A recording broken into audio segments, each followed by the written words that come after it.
آپ دیکھ رہے ہیں ایون مشاہرہ میڈیا پر۔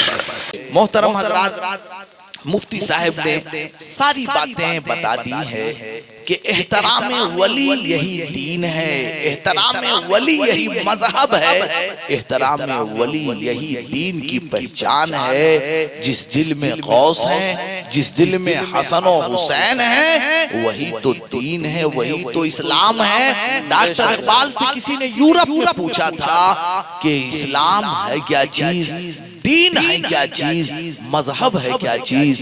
تو ڈاکٹر اقبال نے بڑی خوبصورت بات کہی تھی۔ ڈاکٹر اقبال نے کہا تھا، دین سراپا سوختن اندر طلب، دین سراپا سوختن اندر طلب، انتہائی عشق آغازش ادب، یاد رسول میں یاد محبوب میں تڑپنے کا نام دین ہے، جو ادب سے شروع ہوتا ہے اور عشق پر ختم ہو جایا کرتا ہے، جو احترام سے شروع ہوتا ہے اور عشق پر ختم ہو جایا کرتا ہے۔ اگر احترام نہیں ہے، اگر ادب نہیں ہے، ظاہر سی بات ہے اس کی بارگاہ میں وہ رب کائنات ہے، وہ نہ تو تمہارے سجدے دیکھتا ہے نہ تمہارے رکوع دیکھتا ہے۔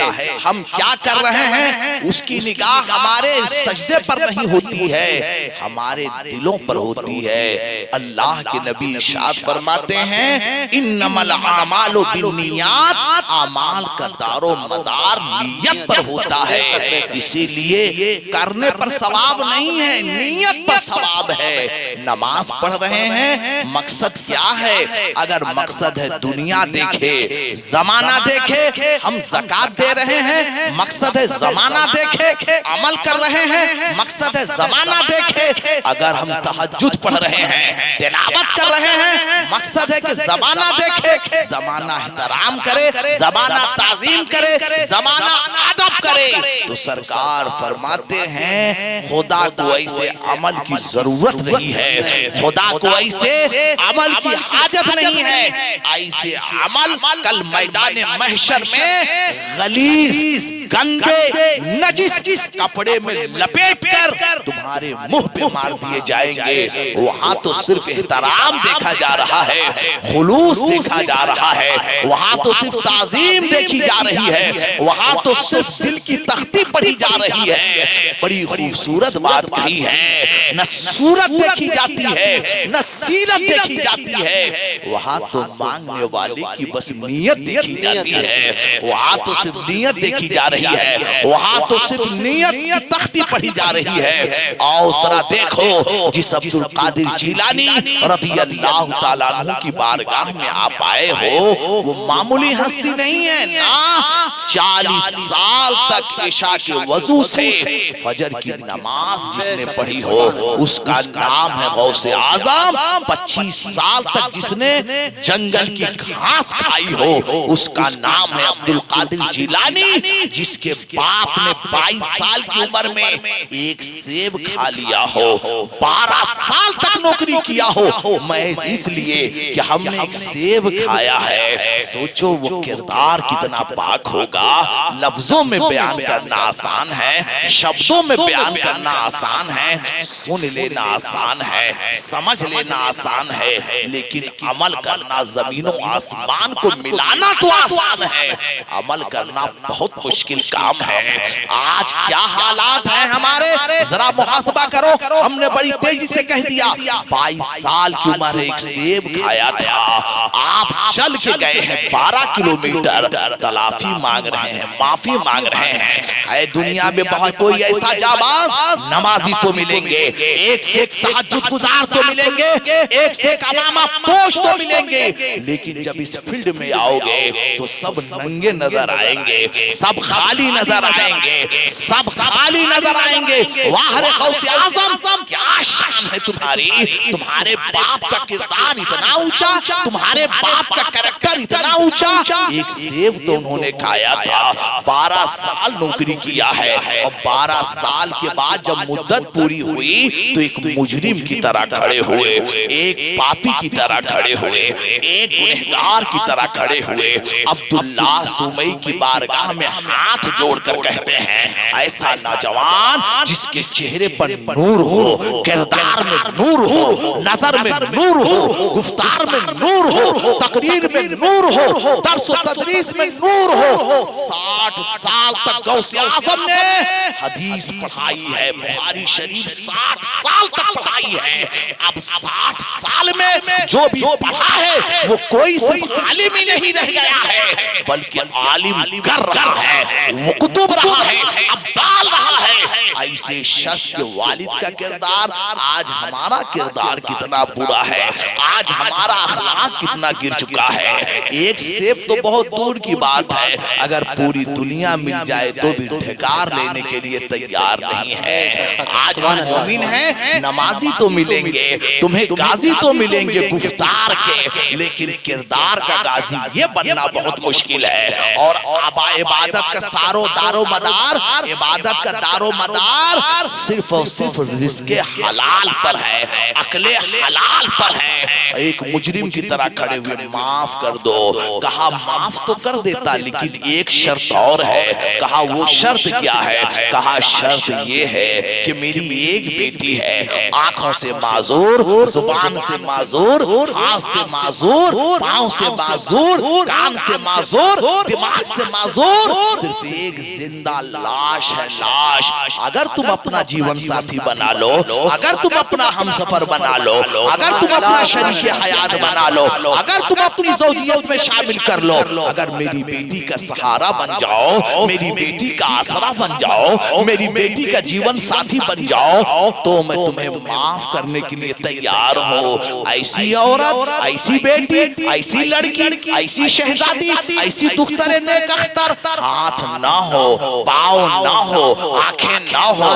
آج ہمارا حال کیا ہے؟ بیٹھے تو ہم صحیح، لیکن اگر رنگ سانولا ہو گیا، رنگ گندمی ہو گیا تو ہم انکار کر دیتے ہیں، جہیز نہ ملا تو انکار کر دیتے ہیں، اگر ہمیں لڑکی خوبصورت نہ آئی تو انکار کر دیے کہ سنگل سے آپ مسلمان ہو، وضع میں تم تو نصارہ ہو، تمدن میں ہنود۔ یہ مسلمان ہیں جنہیں دیکھ کے شرمائیں یہود۔ ایسے نہیں غوث اعظم بن گئے، ایسے نہیں مردے زندہ ہو رہے ہیں۔ آج کتنے گھر اسی لیے اجڑ رہے ہیں، ہم لڑکیاں دیکھنے جاتے ہیں لیکن خوبصورت نہیں ہے، قد اس کا چھوٹا ہے، ہائٹ اس کی چھوٹی ہے، غریب ہے، لاچار ہے، دے گا کیا؟ نہ تو اس کے پاس کار ہے، نہ تو بنگلہ ہے، نہ تو سونے کی چین ہے، نہ تو اس کے پاس سماجی کوئی مقام ہے، کوئی مقام نہیں ہے۔ کیا فائدہ اسی لڑکی سے شادی کرنے کے لیے؟ ہر شخص کے دل میں یہ گندے خیالات ہیں۔ یہ الگ ہے کہ زبان پہ اللہ کا نام ہے، یہ الگ ہے کہ ہاتھوں میں تسبیح ہے، یہ الگ ہے کہ چہرے پہ نور ہے، یہ الگ ہے کہ سر پہ امامہ ہے، لیکن حقیقت تو یہ ہے، اندر جھانک کر دیکھو تو اندھیرا ہی اندھیرا ہے، تاریکی ہی تاریکی ہے۔ اے شیرو، اے جابازو، اس رسم کو ختم کرو، اس بری سماج، اس برے سماج سے اس بری رسم کو ختم کرو۔ چاہے بیٹی کیسی بھی ہو، ہے تو کسی باپ کی بیٹی، ہے تو کسی باپ کی لختے جگر، ہے تو کسی بھائی کا سہارا، ہے تو کسی گھر کی عزت، ہے تو کسی گھر کی آبرو۔ اگر تم نے ایسا کہا ہے تو اس کی ذات پر نہیں کہا ہے تم نے، نا، تم نے رسول اللہ صلی اللہ علیہ وسلم فرماتے ہیں اللہ کی ذات پر تم نے حملہ کیا، اللہ کی تقسیم پر تم نے حملہ کیا، اس لیے کہ صورت تو اللہ نے بنایا ہے، سیرت تو اللہ نے بنایا ہے۔ ایک دفعہ صرف ام ایمن یہ ان کا رنگ بڑا سانولا تھا، ان کا رنگ بڑا سانولا تھا، کسی نے، اور یہ اللہ کے رسول صلی اللہ علیہ وسلم کی دائی ہیں، نبی نے ان کا دودھ پیا ہے، کسی نے حضرت بلال کو کالا کہہ دیا تھا۔ نبی کو جب یہ خبر ملی تو نبی نے کہا جاؤ اس سے کہہ دو، کسی نے کہا اے اللہ کے رسول آپ کے غلام بلال کو کسی نے کالا کہہ دیا ہے، نبی نے کہا جاؤ اس سے کہہ دو کہ تمہارے نبی نے جس عورت کا دودھ پیا ہے وہ ہماری ماں ہے، اس کا بھی رنگ کالا ہے، اس کا بھی رنگ سانولا ہے۔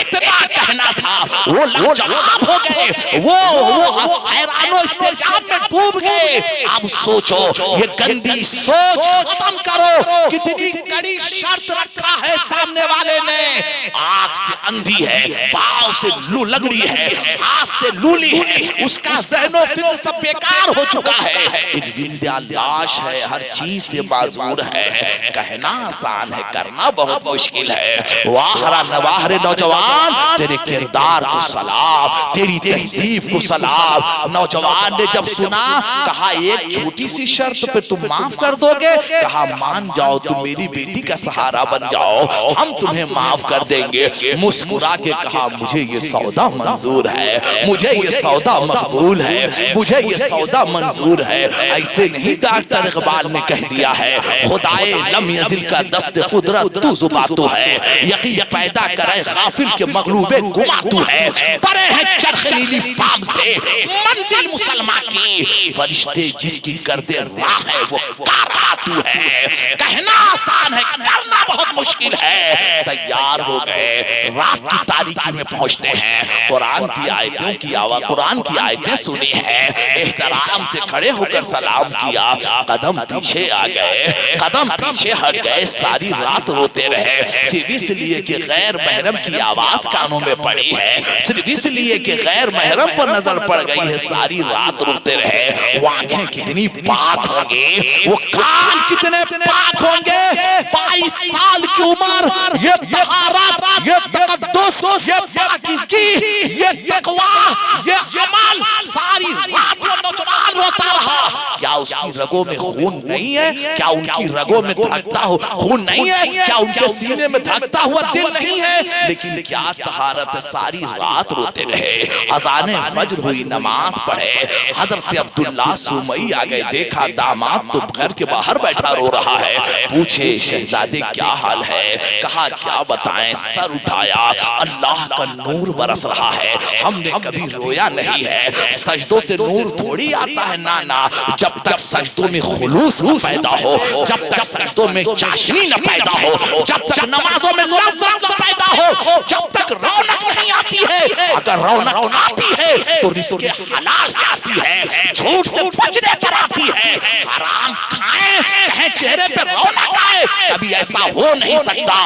نور آنکھوں سے تو چہرے پہ اجالے ہوں گے، مصطفیٰ والوں کے انداز نرالے ہوں گے۔ آؤ ذرا دیکھو باہر حضرت سیدنا عبداللہ سومئی، بچو ان ساری چیزوں سے، کسی کا دل نہ ٹوٹنے پائے، سماج کو ایسے راستے پہ لا کے کھڑا کرو جہیز کا خاتمہ ہو، کوئی بہن بیٹی روتی ہوئی نہ رہ جائے، جب جاؤ تو اتنا بڑا جگر رکھو، اسے قبول کر لو، کہو یہ بھی میری بیٹی ہے، یہ بھی میری بہن ہے، یہ بھی میری لخت جگر ہے۔ اگر اللہ کہیں ایسا تمہارے گھر میں پیدا کر دے تو کیا کرو گے؟ وہ بادشاہ جیسے یمن کا پہنچا، کہا حضور میں توبہ کرتا ہوں۔ کہا کیوں؟ کہا ایک لڑکا پیدا ہوا ہے 12 سال کے بعد، آنکھ نہیں ہے، پیر نہیں ہے، ہاتھ نہیں، اپاہج ہے۔ میں سمجھ گیا اللہ نے 12 سال کے بعد ایسی دولت دیا ہے کہ دیکھتا ہوں گھٹ گھٹ کے رہتا ہوں، دیکھتا ہوں تڑپتا ہوں، اگر بس میں ہوتا تو ایسا نہ کرتا۔ میں نے سمجھ لیا بادشاہ میں نہیں ہوں، بادشاہ کوئی اور ہے۔ میں نے سمجھ لیا ہے اگر درد دو گے تو درد ملنے میں ٹائم نہیں لگے گا، مٹاؤ۔ یہی تو اصل پیری مریدی ہے۔ مفتی صاحب سے میں راستے میں یہی گفتگو کر رہا تھا، صرف چھوچھا یہ پیری مریدی نہیں ہے، یہ کام تو غیر بھی کر رہے ہیں، چھوچھا تعویذ دینا یہ پیری مریدی نہیں کر رہے ہیں، یہ کام تو وہ بھی کر رہے ہیں جو کبھی مدرسے میں نہیں گئے ہیں۔ ایسے ایسے لوگ دنیا میں ہیں، دیکھ لیں تو پانی میں آگ لگ جائے، دیکھ لیں تو آسمان میں پرندہ اڑنے لگے، کیا ان کو بھی آپ ولی مان لو گے؟ میرے دوستو، ولایت آسان نہیں ہے، حرام غذا سے بچے یہ ولی ہے، حق بات کہے یہ ولی ہے، کرامت پوری زندگی نہ ظاہر ہو لیکن استقامت ہو۔ کرامت کا نام ولی نہیں ہے، آسمان میں اڑنے کا نام ولایت نہیں ہے، سمندر میں تیرنے کا نام ولایت نہیں ہے، چاند کو زمین پر لانے کا نام ولایت نہیں ہے، لوہے کو سونا بنانے کا نام ولایت نہیں ہے۔ اگر ولایت ہے حرام سے بچنے کا نام یہی ولایت ہے، نماز نہ چھوٹے یہی ولایت ہے، تقویٰ نہ جائے جائے یہی ولایت ہے، جان جاتی ہو تو چلی جائے لیکن کسی کا دل نہ ٹوٹے یہ ولایت ہے۔ ولایت یہ نہیں ہے آسمان میں اڑنا۔ نظام الدین کہتے ہیں آسمان پہ تو چیل بھی بہت زیادہ اڑ لیتے ہیں، ان کو ولی مان لو، گدھ تو بہت اونچے جاتے ہیں، ان کو نا نا نا، اس چیز کو ختم کرو، کہو انشاءاللہ، کہو انشاءاللہ ہم ختم کریں گے۔ سب سے بڑی چیز جہیز جیسی بیماری کو ختم کریں گے، گھر کو اجڑنے سے بچا لو میرے دوست، یہی غوث اعظم کی رضا ہے۔ آج حاجی ثابت علی کے بچوں نے یہ محنت مشقت کر کے کیوں سجایا ہے؟ تاکہ میسج جائے تم تک۔ ایک بات پہ اگر عمل کر لو، ایک بات پہ تم عمل کر لو تو بیڑا پار ہو جائے۔ واہ رے غوث اعظم، واہ رے غوث اعظم، ایسے نہیں بن گئے، کسی کے بننے سے پہلے اس کا بیک گراؤنڈ دیکھا کرو، اس کی شخصیتیں دیکھا کرو، اس کا کرو فر دیکھا کرو، اس کے ماں باپ کا کریکٹر دیکھا کرو، اس کے ماں باپ کا چرتر دیکھا کرو۔ ایسے نہیں بن گئے، 22 سال کی عمر ہے، رو رہے ہیں، کہا رو کیوں رہے ہو؟ کہا رو اس لیے رہا ہوں، آپ نے کہا تھا پیر سے معذور ہے، آنکھ سے معذور ہے، ہاتھ سے معذور ہے، عقل و فہم سے معذور ہے، لیکن گھر کے اندر گیا تھا، ہاتھ بھی صحیح ہے، پاؤں بھی صحیح ہے، جسم بھی صحیح ہے، سب کچھ تو صحیح ہے، رو اس لیے رہا ہوں، کہیں میں اسی جگہ تو نہیں آ گیا جو غیر محرم ہو، غیر محرم میں نگاہ پڑ گئی۔ آج حال کیا جاتے ہیں، کیا حال ہے؟ لڑکی دیکھنے جاتے ہیں دو اور اس میں 50 لوگ تو صرف ایسے کتے کی طرح ایسے۔ شرم کرو، وہ بھی تو کسی کی بہن بیٹی ہے، جو دروازے پر رہتا ہے وہ بھی دیکھنے کے چکر میں اندر چلا جاتا ہے۔ یہ گندی عادت تمہاری، کیا تم مسلمان ہو؟ ایک صاحب لے گئے، میں نے کہا بیٹھو، کہا تنی ہم ہو، میں نے کہا وہیں بیٹھو، سب بیٹھو وہیں پر، رکھنا اس کو، تم کو تو نہیں رکھنا ہے، تم کیوں کود رہے ہو؟ ارے جس کو رکھنا ہے اس کی بھی آنکھیں حیا سے جھک جانی چاہیے۔ کب مٹاؤ گے یہ منڈی ہے بکرا خریدنے کی؟ یہ کام کتوں کا ہے، وہ گوشت کو دیکھا کرتے ہیں، وہ بھی تو ہے کسی کی بہن بیٹی۔ نعرہ تکبیر، نعرہ رسالت، جشن غوث الورا، جشن غوث الورا، نعرہ تکبیر۔